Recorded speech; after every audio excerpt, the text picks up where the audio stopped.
Like Breath of the Wild, there are tons of shrines to explore in the Legend of Zelda Tears of the Kingdom.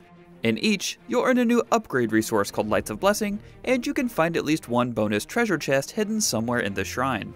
After collecting 4 Lights of Blessing, you can take these to a goddess statue to expand either your heart containers or your stamina bar. Whichever one you choose, both are vital to ensuring that your time in Hyrule is a success, so we're here to tell you which of these shrines you should visit and complete first. You can do any shrine in any order for the most part, but we felt this was a good way to get your bearings and help teach you the mechanics, so we'll escalate in complexity just a little bit for each one. Upon awakening after the initial cutscenes, you'll find yourself descending to the first Sky Island. On this island, you'll have to go to a few shrines to gain your new powers and continue the story. So we're going to cover the shrines you can easily get to after those required ones in the intro, and the descent into Hyrule proper.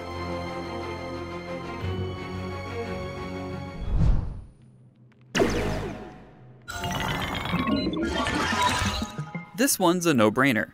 Directly north of the Lookout Landing Skyview Tower, and directly south of Hyrule Castle, Konons Shrine is parked in the central square of Hyrule Field. Go north after landing in the water after your initial dive, and you'll hit the central square. Once inside Konons Shrine, you'll find a simple combat challenge. It will teach you how to side hop, backflip, and parry. Take your time learning the timing for these, as they're very important to your survival during your adventure.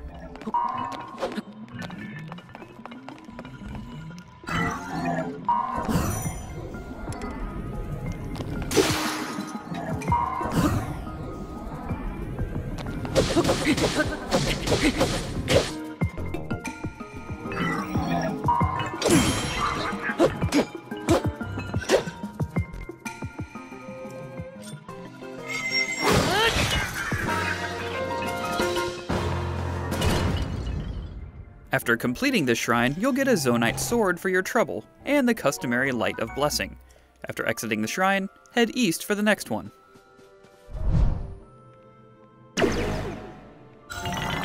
Yamio Shrine is another combat shrine, this time for throwing, and it can be found in the Romani Plains in central Hyrule, due east of Hyrule Castletown ruins. If you want to go there immediately after leaving the Konons Shrine, just head directly east, and you can't miss it. Once inside the shrine, Yamio will teach you how to throw materials, specifically fire fruit, so make sure to grab the fire fruit from the small trees on either side of the chamber. To throw, hold R to start your windup, hit up on the D-pad, and then use the right stick to select the fire fruit from the menu. Let go of up to confirm your selection, and then you can aim before letting go of R to release the fire fruit. You can also lock onto the enemy by holding the right trigger to increase accuracy and strafe more easily, although this isn't required to hit the construct the second time. After destroying the construct, grab the rest of the fire fruit to take with you. You might as well since it's free. Also, climb the ladder to the platform the construct was on to grab anything they dropped, and head into the final room to grab the chest and the Light of Blessing.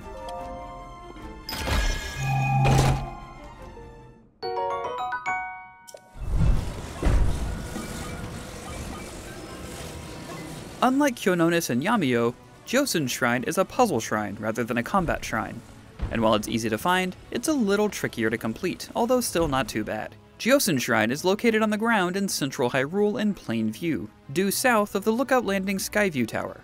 It's right next to the Puddle of Gloom in the Hyrule Field Chasm. After getting yelled at by Bonnie for stepping on the Gloom Puddle, head directly south to the shrine and head on in. This shrine will revolve around manipulating shapes so they can fit through different holes. Upon entering the shrine, walk to the left inside the giant grated door with a hole in the shape of an X on it. Use Ultra Hand to lift the stone shape up, and turn it 90 degrees so the X shape is facing you, and push it on through. Then after exiting the room, turn the same shape another 90 degrees to use it as a bridge to cross the gap.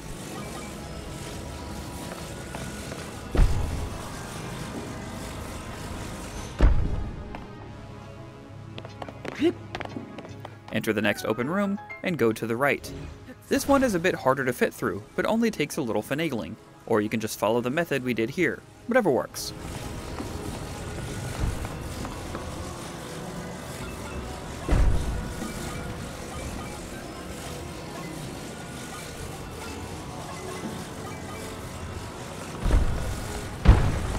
Place this one down in the center room next to the steps against the wall to make a staircase so you can head up and grab the treasure.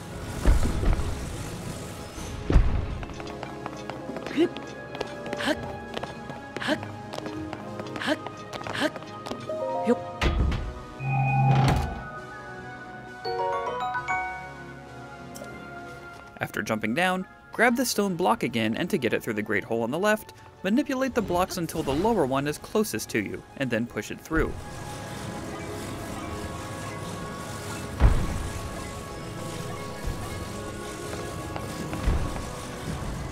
Jump on through the hole, and then pivot the blocks until they are once again stairs, then ascend up to the end of the shrine.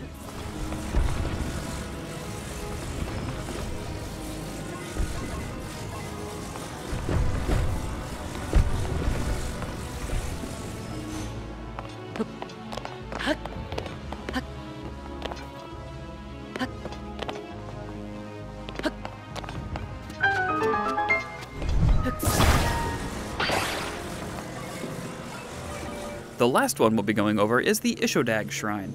This shrine will have you using wind-based zonai devices to solve puzzles, and follows the template that a lot of shrines throughout the course of the game will, so we felt it was a good one to cover.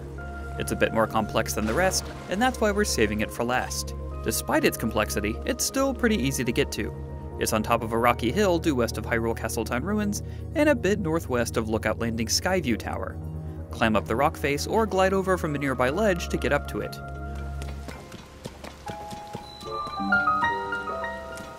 Once inside, the first thing you'll need to do is to use the fan and your trusty paraglider to get up the steep ledge in front of you. Move the fan so the blowing part faces upwards, and remember you can hold R to flip the fan in any direction. Set it down on the ground by the ledge and thwack it with a weapon. It will turn on, and you can hop above it with Y and tap Y a second time to open your paraglider and zoom up to the next area. A large lake now lies ahead of you, so you'll need to make a boat.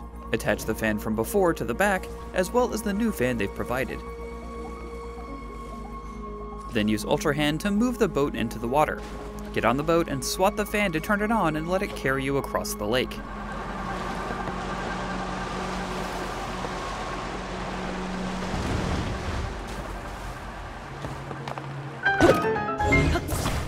Once across, you'll find the treasure chest to your right, hanging on a platform that's currently inaccessible. Grab one of your fans from the boat, detach it, and place it on the bottom of the platform.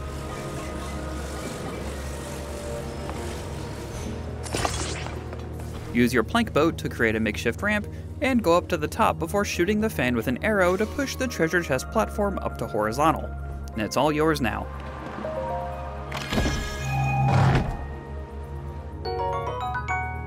The last step is easy.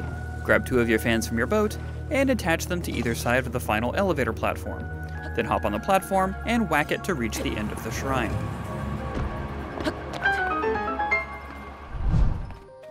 And there you have it, 4 quick shrines to make sure you can grab more hearts or stamina at a goddess statue. We'll have a lot of Zelda Guide content coming your way, so make sure you check out our wiki at IGN.com. And while you're here, check out our review of Tears of the Kingdom. For everything else Zelda, keep it right here on IGN.